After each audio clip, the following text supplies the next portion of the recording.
भैया ये जो देखो साइड में धूप में खड़े हैं, ये सीधे हाथ धूप में खड़े हैं, पीछे कुर्सी पर जगह ले ले। आप धूप पड़ रही है, थोड़ा पीछे हो जाइए। बहुजन समाज पार्टी जिंदाबाद जिंदाबाद जिंदाबाद बहुजन समाज पार्टी जिंदाबाद जिंदाबाद जिंदाबाद बहन कुमारी मायावती जिंदाबाद जिंदाबाद बहन कुमारी मायावती जिंदाबाद जिंदाबाद बहुजन समाज पार्टी जिंदाबाद बहुजन समाज पार्टी जिंदाबाद बाबा साहब बाबा साहब मानवर काशी राम साहब मानवर काशी राम साहब बहन कुमारी मायावती जिंदाबाद बहन कुमारी मायावती जिंदाबाद बहन कुमारी मायावती जिंदाबाद बीएसपी की क्या पहचान बीएसपी की क्या पहचान बेटी आप संघर्ष करो बेटी आप आगे बढ़ो बेटी आप संघर्ष करो बहन कुमारी मायावती जिंदाबाद बहन कुमारी मायावती जिंदाबाद बहन कुमारी मायावती जिंदाबाद बहन कुमारी मायावती जिंदाबाद बीएसपी की क्या पहचान नीला झंडा हाथी बीएसपी की क्या पहचान नीला झंडा हाथी निशान। हमारे बीच में बहुजन समाज पार्टी की राष्ट्रीय अध्यक्ष, देश के सबसे बड़े प्रदेश उत्तर प्रदेश की 4 बार मुख्यमंत्री रही, हम सबकी नेता, दलितों व पिछड़ों अकलियतों के साथ साथ मुसलमानों के साथ साथ सर्व समाज की नेता, हम सबकी नेता, हमारी नेता हमारे बीच में आ चुकी है। हम आप लोगों से गुजारिश करेंगे जन सैलाब से कि जोरदार माननीय बहन जी का स्वागत करें, जोरदार ताली बजाकर स्वागत करें। अब मैं गुजारिश के साथ कहेंगे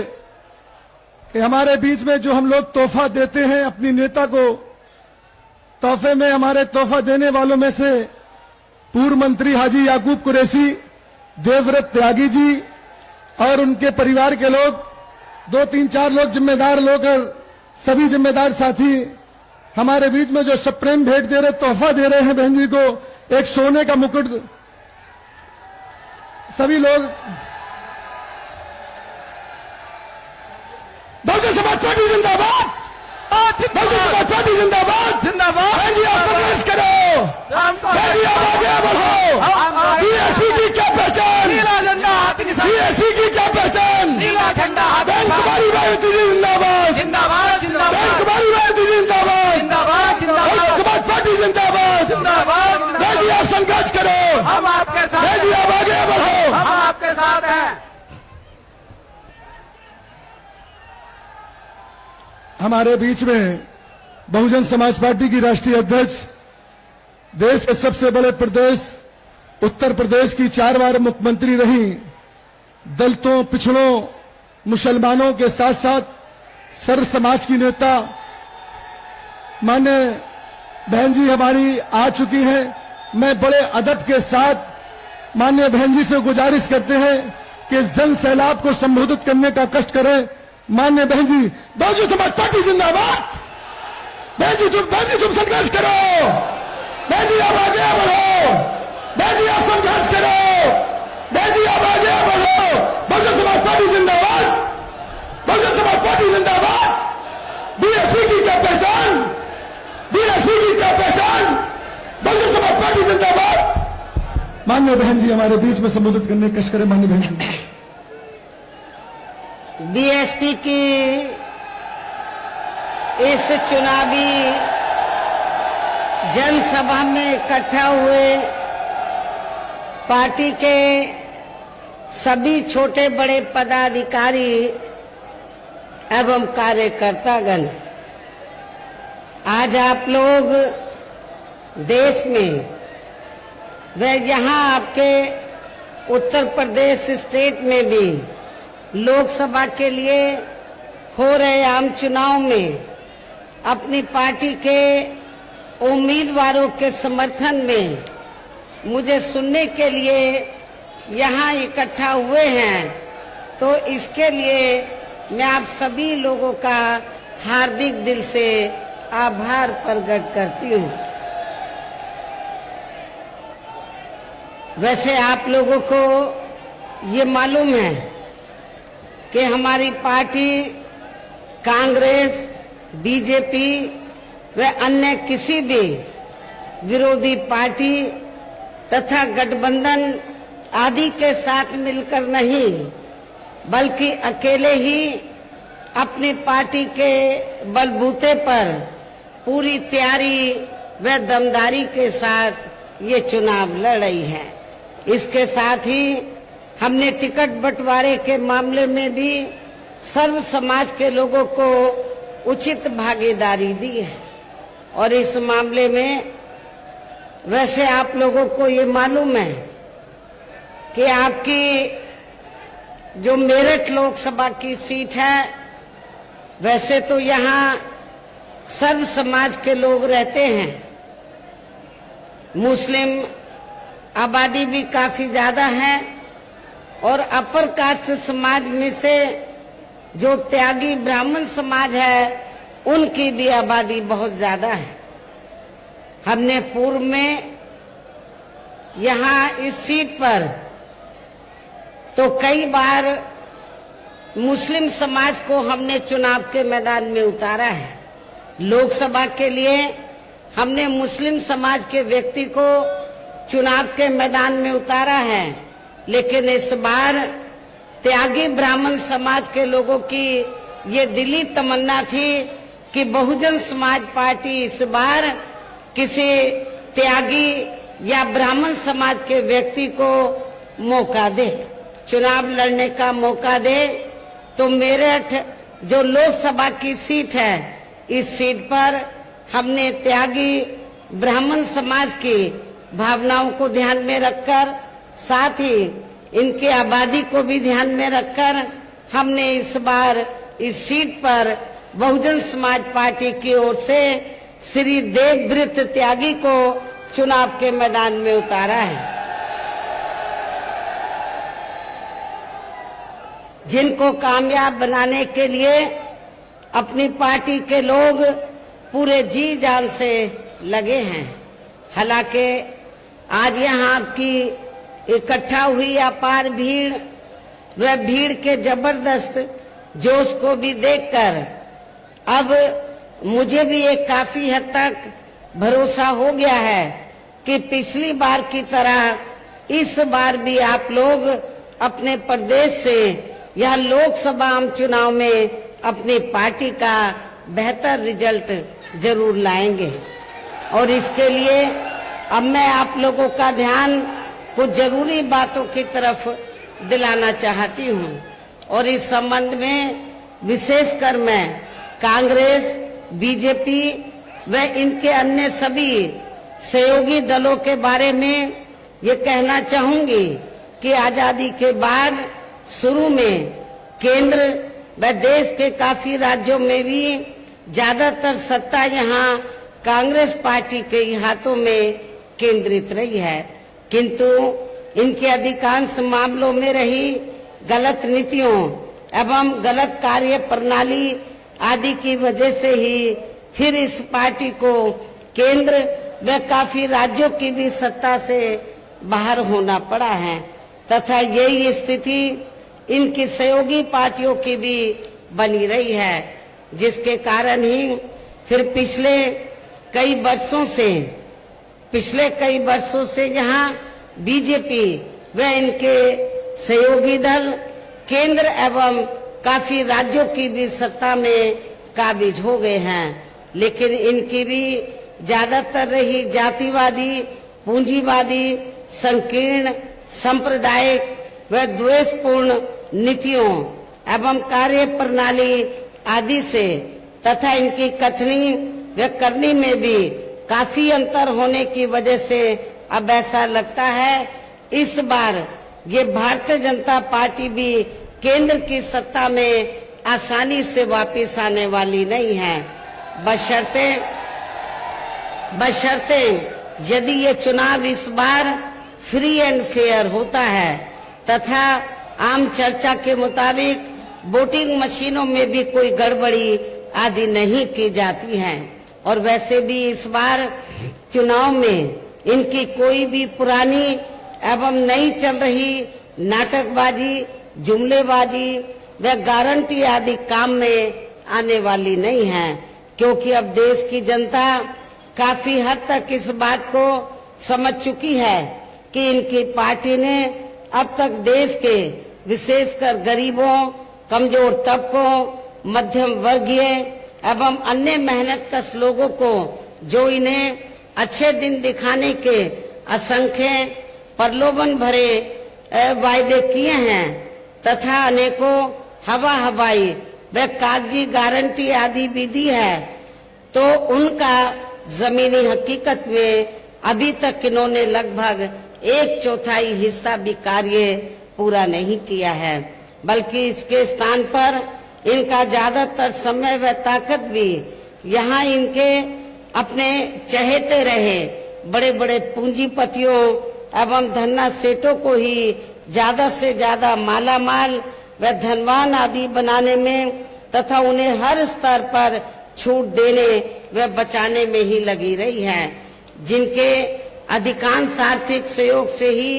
ये पार्टी व अन्य पार्टियां भी अपना संगठन चलाती हैं तथा चुनाव आदि भी लड़ाती हैं, जिसका काफी कुछ खुलासा बॉन्ड की आई रिपोर्ट से भी हो जाता है। इसके साथ ही अब ऐसा लगता है कांग्रेस पार्टी की तरह ही बीजेपी ने भी केंद्र की तमाम सरकारी जांच एजेंसियों का लगातार ज्यादातर राजनीतिकरण ही कर दिया है। इसके अलावा देश के किसान वर्ग भी वर्तमान बीजेपी की सरकार में शुरू से ही अपनी विभिन्न समस्याओं को लेकर काफी ज्यादा दुखी व परेशान रहे हैं और अभी भी हैं, जबकि यूपी में 4 बार हमारी पार्टी की रही सरकार ने इनके हितों का भी हर स्तर पर विशेष ध्यान रखा है। हमने अपनी चारों हुकूमतों में किसानों को खेती करने के लिए समय से सस्ते साधन हमने उपलब्ध कराए हैं। इसके साथ ही इनकी हर फसल का उचित दाम भी हमारी सरकार ने दिया है और आपके पश्चिमी यूपी में गन्ना काफी पैदा होता है। गन्ना किसानों को हमने पूर्व की रही सरकारों और वर्तमान सरकार की तुलना में हमने काफी बढ़ा चढ़ा के दाम गन्ना किसानों को दिया है। इतना ही नहीं बल्कि केंद्र में पूर्व की रही कांग्रेसी सरकार की तरह ही वर्तमान भाजपा सरकार में भी इनकी जातिवादी, हीन, सांप्रदायिक एवं पूंजीवादी सोच व नीतियों के चलते ही पूरे देश में सर्व समाज में से खासकर गरीबों, दलितों,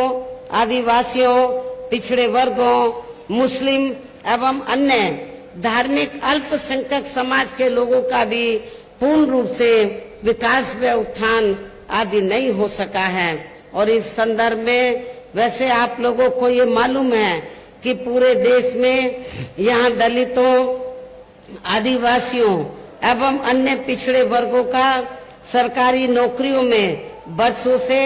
अधूरा पड़ा आरक्षण का कोटा भी अभी तक भी पूरा नहीं भरा गया है। विशेषकर एससी व एसटी वर्गों के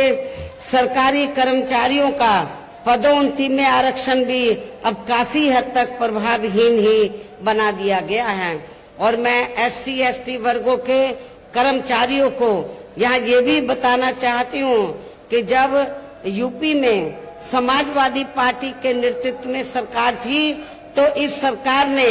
एससी एसटी वर्गों के सरकारी कर्मचारियों का पदोन्नति में आरक्षण बिल्कुल ही खत्म कर दिया था। क्या एससी एसटी के कर्मचारी वर्ग या इस वर्ग के जो लोग हैं क्या ऐसी पार्टी को एक भी वोट देकर अपना खराब करेंगे जो पार्टी आपके आरक्षण को खत्म करने के लिए पूरे जी जान से लगी हुई है और वो तो सपा नहीं चाहती है एससी एसटी वर्गों के लोगों को आरक्षण का पूरा लाभ मिले। और इतना ही नहीं, जब इसके बिल को प्रभावी बनाने के लिए हमने राज्यसभा में संशोधन विधेयक हमारी पार्टी द्वारा सरकार पर काफी दबाव बनाकर जब ये विधेयक आया तो समाजवादी पार्टी के सांसदों ने इस बिल को ही फाड़ दिया था पार्लियामेंट के अंदर। अब आप खुद बताइए कि ऐसी समाजवादी पार्टी दलितों का, शोषितों का क्या वो भला कर सकती है? और इतना ही नहीं, इन वर्गों में जन्मे संतों, गुरुओं और महापुरुषों के नाम पर जो हमने जिले बनाए, यूनिवर्सिटी बनाई और पार्क आदि बनाए, अनेकों संस्थानों के नाम रखे, वो भी ज्यादातर समाजवादी पार्टी की सरकार ने बदल दिए थे। साथ ही केंद्र व राज्यों में भी विरोधी पार्टियों की रही सरकारों में इन सभी वर्गों को प्राइवेट सेक्टर में आरक्षण दिए जाने की व्यवस्था किए बिना ही इनकी सरकारों के ज्यादातर सरकारी कार्य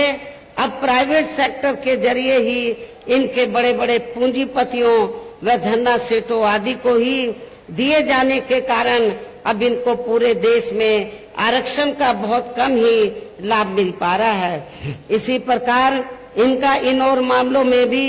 शोषण व उत्पीड़न आदि होना अभी तक भी बंद नहीं हुआ है। इसके साथ साथ मुस्लिम व अन्य धार्मिक अल्पसंख्यक समाज के लोगों की भी हालत हर स्तर पर काफी ज्यादा खराब व दयनीय ही बनी हुई है, जिसका काफी कुछ खुलासा सच्चर कमेटी की रिपोर्ट में भी किया गया है। इतना ही नहीं बल्कि पिछले कुछ वर्षों से केंद्र व अधिकांश राज्यों में भी बीजेपी व आरएसएस की सरकारों के चलते हुए अब इनका विकास एवं उत्थान आदि होना भी काफी हद तक बंदशाई हो गया है। आए दिन इन पर खासकर हिंदुत्व की आड़ में हो रही जुल्म जाति भी यह काफी ज्यादा चरम सीमा पर पहुंच चुकी है। इनके साथ साथ अपर कास्ट समाज में से विशेषकर गरीब लोगों की भी हालत हमें कोई खास अच्छी नजर नहीं आती है। इनकी गलत कृषि नीतियों के कारण किसान वर्ग भी आए दिन आंदोलित ही बना रहता है। साथ ही इनकी गलत आर्थिक नीतियों की वजह से देश की अर्थव्यवस्था पर भी इसका काफी बुरा प्रभाव पड़ा है, जिससे यहाँ विशेषकर छोटे एवं मध्यम वर्गीय व्यापारी वर्ग भी काफी ज्यादा दुखी व परेशान हैं। और अब केंद्र में पूर्व की रही सरकारों की तरह ही वर्तमान भाजपा सरकार में भी यहाँ पूरे देश में गरीबी, बेरोजगारी एवं महंगाई आदि भी लगातार काफी ज्यादा बढ़ रही है। देश में हर स्तर पर फैला भ्रष्टाचार भी अभी तक खत्म नहीं हुआ है। साथ ही अपने देश की सीमाएं भी अभी तक पूरे तौर से सुरक्षित नहीं हैं। ये भी बड़ी चिंता की बात है। ऐसे में अब आप लोगों को देश में हो रहे लोकसभा आम चुनाव में कांग्रेस, बीजेपी व इनकी सहयोगी पार्टियों को भी केंद्र की सत्ता में आने से जरूर रोकना है, जिनकी गलत नीतियों व गलत कार्य प्रणाली आदि को आप लोग काफी हद तक आजमा भी चुके हैं। ऐसी स्थिति में अब ये विरोधी पार्टियां इस चुनाव में भी किस्म किस्म के साम दाम दंड भेद आदि अनेकों हथकंडे इस्तेमाल करके केंद्र की सत्ता में आने की पूरी कोशिश में लगी हैं, जिनसे अपनी पार्टी के लोगों को हर स्तर पर काफी ज्यादा सावधान रहना है। और इस मामले में विरोधी पार्टियां अपने अपने पक्ष में हवा बनाने के लिए खासकर मीडिया, ओपिनियन पोल व सर्वे आदि का जो बड़े पैमाने पर इस्तेमाल कर रही हैं, तो उनसे भी अपनी पार्टी के लोगों को बिल्कुल भी गुमराह नहीं होना है। इसके साथ ही विरोधी पार्टियों के विभिन्न रूपों में जारी किए गए इनके हवाई व प्रलोभन भरे चुनावी घोषणा पत्रों एवं वायदों आदि के बहकावे में भी अपनी पार्टी के लोगों को कतई भी नहीं आना है, जिन्हें ये पार्टियां चुनाव खत्म होने के बाद ज्यादातर अमल में नहीं लाती हैं और अब जिन पर से देश की जनता का अधिकांश विश्वास ही उठ गया है। यही खास वजह है कि हमारी पार्टी किसी भी चुनाव में अपनी पार्टी का कोई भी चुनावी घोषणा पत्र आदि जारी नहीं करती है। वैसे भी हमारी पार्टी किसी भी मामले में कहने में बहुत कम बल्कि कार्य करके दिखाने में ही ज्यादा विश्वास रखती है। और इस बात का सबसे बड़ा सबूत ये है कि उत्तर प्रदेश में 4 बार हमारी पार्टी के नेतृत्व में रही सरकार ने चुनाव में अपनी पार्टी के बिना कोई जारी किए गए चुनावी घोषणा पत्र के ही प्रदेश व आम जनहित में काफी कुछ ऐतिहासिक कार्य करके दिखाए हैं। जबकि इस मामले में हमारी पार्टी का ये कहना है, यदि इन पार्टियों के स्थान पर केंद्र में हमें अपनी पार्टी की सरकार बनाने का मौका मिलता है तो तब फिर हमारी पार्टी की बनी सरकार केंद्र में यहाँ अब तक रही सभी विरोधी पार्टियों की सरकारों की तरह केवल यहाँ हवाई व कागजी कार्य आदि नहीं करेगी, बल्कि उत्तर प्रदेश की तरह ही जमीनी हकीकत में ठोस कार्य करके दिखाएगी। और इस संदर्भ में खासकर मैं ये कहना चाहूंगी, केंद्र द्वारा देश में पिछले कुछ समय से अति गरीब परिवारों को अस्थायी तौर पर फ्री में जो थोड़ी सी खाद्य सामग्री दी जा रही है, तो उससे इनका स्थायी तौर पर भला होने वाला नहीं है। और वैसे भी इनकी ये जटिल समस्या देश में हर हाथ को काम देने से ही केवल दूर हो सकती है, जिसकी तरफ हमारी पार्टी की बनी सरकार विशेष ध्यान देगी। साथ ही देश में पिछले काफी वर्षों से आए दिन बढ़ रही गरीबी, बेरोजगारी व महंगाई आदि से भी जनता बहुत ज्यादा दुखी व परेशान है, जिसे भी आर्थिक नीतियों में तब्दीली करके फिर जरूर दूर किया जाएगा।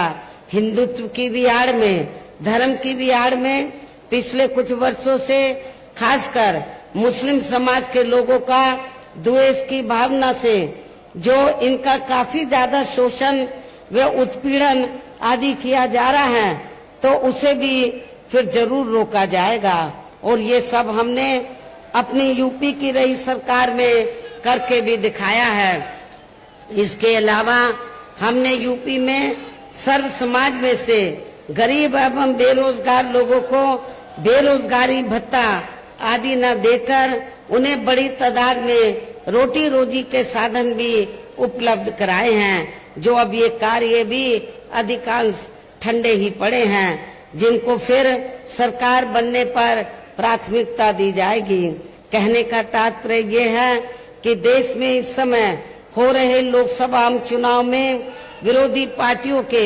जारी किए गए उनके हवाई व प्रलोभन भरे चुनावी घोषणा पत्रों आदि के बहकावे में अब यह खासकर देश के अति गरीबों, मजदूरों, बेरोजगारों एवं अन्य मेहनतकश लोगों को बिल्कुल भी नहीं आना है। और अब इन्हें ऐसी सभी विरोधी पार्टियों को हर हालत में केंद्र की सत्ता में आने से जरूर रोकना है, जिनकी कथनी व करनी में काफी अंतर रहा है तथा जिन्हें ये लोग बरसों से काफी आजमा भी चुके हैं। ऐसे में अब मेरा यही कहना है कि आप लोगों को अपने खुद के व अपने प्रदेश एवं देश के भी हित में अपने वोटों को यहाँ कांग्रेस, बीजेपी व अन्य विरोधी पार्टियों को न देकर केवल यहाँ अपनी एकमात्र हितैषी पार्टी बहुजन समाज पार्टी को ही देना है, जो ये पार्टी उत्तर प्रदेश की तरह ही केंद्र में भी अपनी पार्टी की सरकार बनने पर फिर पूरे देश में यहाँ अपनी पार्टी की सर्वजन हिताय व सर्वजन सुखाय की नीतियों पर आधारित ही सरकार चलाएगी। इसके साथ साथ केंद्र से जुड़ी आपके क्षेत्र की जो भी यहाँ स्थानीय समस्याएं होंगी, तो उन्हें भी फिर दूर करने का हर संभव पूरा प्रयास किया जाएगा। और इस मामले में आप लोगों को ये मालूम है कि आप लोगों की लंबे अरसे से ये मांग रही है कि इलाहाबाद जो हाई कोर्ट की जो बेंच है, तो वो आपके मेरठ में भी बननी चाहिए। लेकिन जिस प्रकार लखनऊ में बेंच बनी है, उसी तर्ज पर आपके मेरठ में भी बेंच बननी चाहिए। लेकिन केंद्र की सरकार इस ओर ध्यान नहीं दे रही है, जब हमारी पार्टी केंद्र की सत्ता में आ जाएगी तो इस मामले में सकारात्मक कदम उठाएगी। इसके अलावा आपका जो पश्चिमी यूपी है, तो ये क्षेत्र, इस क्षेत्र को ज्यादा से ज्यादा विकसित करने के लिए हमारी पार्टी शुरू से ये चाहती है कि पश्चिमी क्षेत्र को मिलाकर अलग से स्टेट बनाया जाए। हमने असेंबली से प्रस्ताव पारित कराकर केंद्र की सरकार के पास भेजा था, लेकिन केंद्र की सरकार ने उसे अमल में नहीं लाया। जब केंद्र में हमारी पार्टी सत्ता में आएगी तो आपके पश्चिमी यूपी को अलग से स्टेट बनाया जाएगा। साथ ही यहाँ गरीबों, मजदूरों, बेरोजगारों, कर्मचारियों, किसानों, छोटे व्यापारियों एवं अन्य मेहनतकश लोगों के हितों का भी विशेष ध्यान रखा जाएगा। सर्व समाज में से खासकर दलितों, आदिवासियों, पिछड़े वर्गों, मुस्लिम व अन्य धार्मिक अल्पसंख्यक समाज के लोगों के विकास एवं उत्थान के साथ साथ हर स्तर पर इनकी सुरक्षा आदि के भी लिए सख्त कदम उठाए जाएंगे। और तभी फिर यहाँ वास्तव में अपने देश के महान संतों, गुरुओं व महापुरुषों में भी विशेषकर महात्मा ज्योतिबा फूले, श्री छत्रपति शाहू जी महाराज, श्री नारायणा गुरु, बाबा साहब डॉक्टर भीमराव अंबेडकर एवं मान्यवर श्री कांशीराम जी आदि का अधूरा राज सपना जरूर साकार हो सकता है, जिनको यूपी में हमारी पार्टी की रही सरकार द्वारा हर स्तर पर पूरा आदर सम्मान दिया गया है। इन्हीं खास बातों के साथ ही अब मेरा देश व आपके स्टेट के भी हित में, आपके क्षेत्र के भी हित में यही कहना है कि हमारी पार्टी ने यह आपकी मेरठ लोकसभा की सीट से जिनको चुनाव के मैदान में उतारा है, जो यहाँ आपके सामने मंच पर भी मौजूद हैं, तो उन्हें आपको जरूर कामयाब बनाना है, जिसके लिए यहाँ पार्टी के सभी स्तर के छोटे बड़े पदाधिकारी एवं कार्यकर्तागण आदि पूरे जी जान से लगे हैं। और अब अंत में मेरा यही कहना है कि आप लोगों को वोट पड़ने वाले दिन यहाँ बीएसपी के अपने मेरठ के लोकसभा प्रत्याशी को अपनी पार्टी के हाथी चुनाव चिन्ह के सामने वाले बटन को दबाकर इनको जरूर कामयाब बनाना है, इनको जरूर जिताकर पार्लियामेंट में भेजना है। इस पुरजोर खास अपील के साथ ही अब मैं अपनी बात यही समाप्त करती हूँ। जय भीम, जय भारत। बहुजन समाज पार्टी जिंदाबाद, बहुजन समाज पार्टी जिंदाबाद। बीएसपी की क्या पहचान, बीएसपी की क्या पहचान। आप संघर्ष करो, आप आगे बढ़ो, जिंदाबाद।